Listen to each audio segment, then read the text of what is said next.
যদি আগুন লেগে ধ্বংস হয়ে যায়, ধ্বংস হয়ে যায়,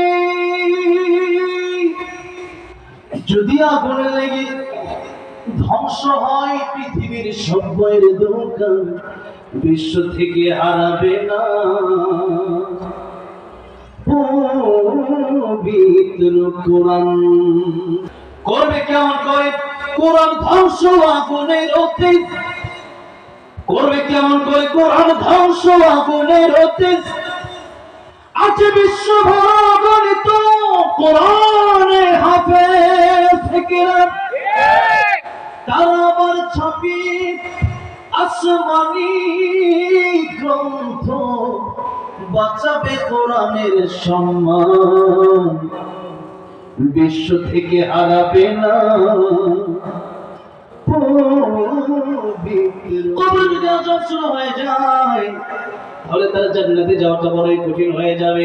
আর কবরের জীবন যার সুন্দর হয়ে যাবে, তার জান্নাতে যাওয়াটাই সহজ হয়ে যাবে। আর আল্লাহর কোরআন যারা পড়বে, আল্লাহর কোরআন যারা মেনে নেবে, এরা কবর থেকে নিয়ে জান্নাত পর্যন্ত সুখে শান্তিতেই থাকবে। তাদের কোনো টেনশন নাই, কোনো চিন্তা নাই। যেরকম সুবহানাল্লাহ।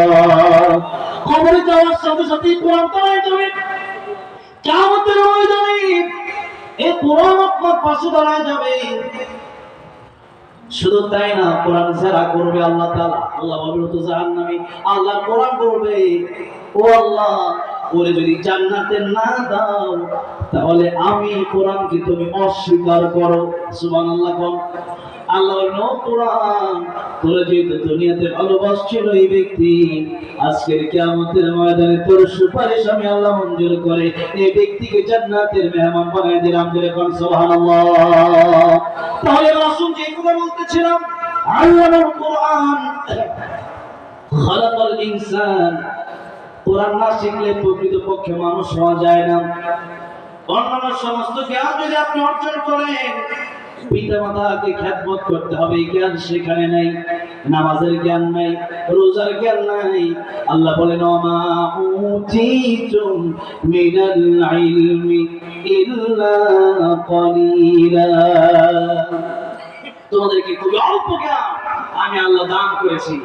আর আমার যে জ্ঞান, এই কোরআনের যে জ্ঞান, এই কোরআনের জ্ঞান সে সবার মতো নয়। আফালা ইয়াতাদাব্বারুনাল কোরআন, আল্লাহ কোরআন নিয়ে আল্লাহ গবেষণা করতে বলেছেন। এই জন্য যত বড় বড় যারা বিজ্ঞানী রয়েছে, আল্লাহর কোরআন গবেষণা করে যারা বিজ্ঞানী হয়েছেন, কোরআন যারা পড়ে, এদের মতো ব্রেনি, এদের মতো ট্যালেন্ট আর কোনো মানুষ আপনি পাবেন না। এই জন্য আল্লাহর কোরআন যদি আমরা শিখি, আল্লাহর কোরআন যদি আমরা শিখাই, তাহলে দুনিয়াতে শান্তি, পরকালে মুক্তি। আর আল্লাহর কোরআন যদি শেখাতে না পারি, এই দুনিয়াতেও আমাদের আযাবের কোনো শেষ নেই। দুনিয়াতে আযাব আর আযাব। আর আমরা আজকে কোরআন শিখেছি, এই জন্য মানুষ আমাদেরকে কত ভালোবাসে। এমপি মন্ত্রীকে মানুষ এত ভালোবাসে না, আমাদেরকে কত ভালোবাসে, ঠিক কিনা?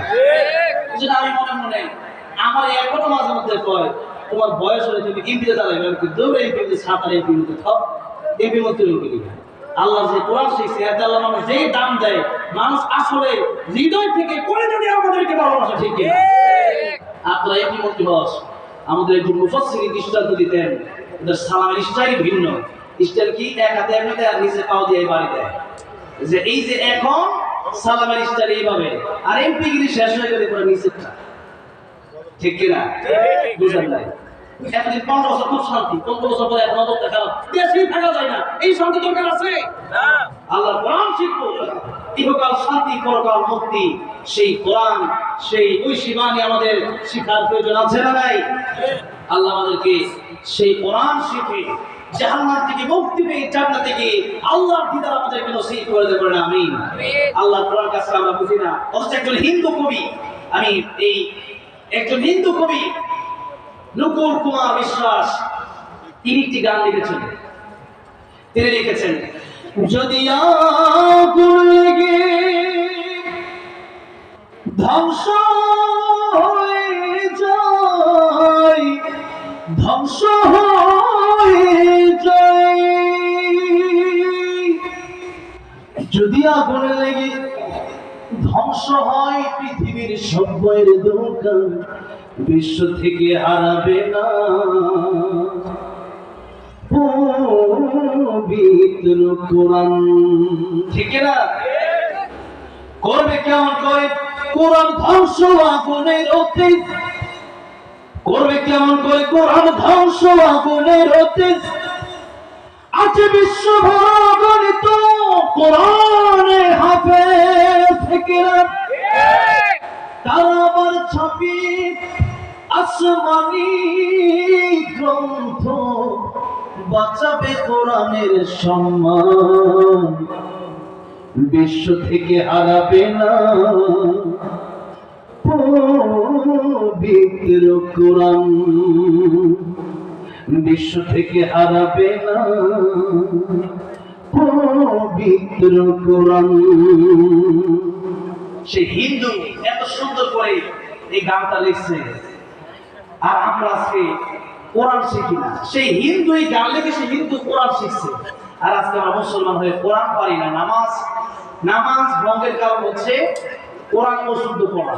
আর কিয়ামতের ময়দানে আউয়াল মা ইউহাসাবু বিল আবদি ইয়াওমাল কিয়ামাতিস সালাত, কোন হিসাবটা আগে শুরু হবে? নামাজের হিসাব। আর নামাজের হিসাবে যারা সহজভাবে সুন্দর করে দিতে পারবে, নবীজি বলেন তারা সব হিসাবে পার পেয়ে যাবে। সুবহানাল্লাহ। আর যদি নামাজের হিসাব কঠিন হয়ে যায়, প্রথমেই আপনি ভয় পাবেন এটা যে আপনি কোরআন শিখছিলেন কিনা। এখন যদি এটাই ধরা খান যে আপনি কোরআন আপনি পারেন না, এই যে নামাজ পড়তেছেন এক করতে নামাজ তো আপনার কবুল হয় নাই, এখন আপনি ধরা খান আল্লাহ এক করতে নামাজ কবুল হয় নাই, পড়ছো যে আল্লাহ কোরআন তো শেখার সময় সব পাইছো, কেমনে খাবা, কেমনে ঘুরবা, কেমনে বিয়ে করবা, কেমনে পরিবার চালাবা, কেমনে বিবাহ মন্ত্র সব শিখলা, কিন্তু কোরআনটা শেখার প্রয়োজন মনে করলা না। আমার কোরআনটাকে এতই অবহেলিত করলা তোমরা। সুতরাং নামাজের হিসাবে প্রথমে ধরা খেয়ে যাবেন, আর নামাজের হিসাবে ধরা খেয়ে যাবে, তাদের ঠিকানা হবে জাহান্নাম। তাদের ঠিকানা কোথায় হবে? আমরা যেতে চাই কোথায়? ফারিকুন ফিল জান্নাতি ওয়া ফারিকুন ফিস সাঈদ। একদল যাবে জান্নাত আর একদল জাহান্নামে। এই দুই দল ছাড়া কোনো দল নাই। যদিও মিজানের পাল্লায় নেকি পাল্লা গুনাহ পাল্লা সমান হওয়ার কারণে কিছু দল প্রথমে আরাফে যাবে, এরপর আল্লাহ তাদেরকে জান্নাতে নিয়ে যাবে, কিন্তু সব মিলে অবশ্যই দল হবে দুইটা, ফারিকুন ফিল জান্নাহ ওয়া ফারিকুন ফিস সাঈদ। আমরা কোথায় যেতে চাই? জাহান্নামে না জান্নাতে? জান্নাতে। আল্লাহ আমাদের কোরআন শিখে জান্নাতে আল্লাহ হিদায়াত নসিব করে দেন, বলেন আমিন। এখনই আমাদের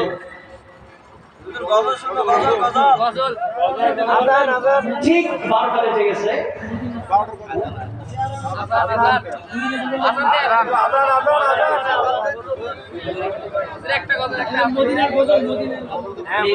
যারা এতক্ষণ ছিলেন